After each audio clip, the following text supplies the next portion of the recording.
Magandang umaga po. Isang taon daw na minanmanan ng mga otoridad si retired Major General Jovito Palparan bago siya nahuli kaninang alas 3 na madaling araw sa Santa Mesa, Maynila. Palipat-lipat daw si Palparan ng kanyang tinutuluyan kaya naging maingat sila. Sa panayam sa unang hirit, sinabi ni Justice Secretary Laila De Lima na kahapon lamang natukoy ang lugar kung saan nahuli si Palparan.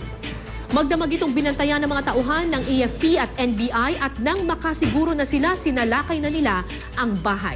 Hindi naman pumalag si Palparan na may kasama raw noon na 2 tao. Sa NBI, dinerecho si Palparan habang hinihintay ang commitment order mula sa Malolos RTC na naglabas ng warrant of arrest laban sa kanya.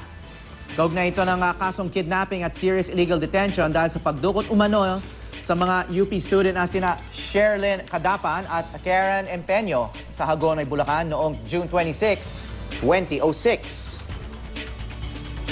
This is really a big accomplishment. Opo. Dahil matagal na talaga natin hinahanap si General Palparan. And even sa human rights community ay isang bagay ito na inaabangan nila.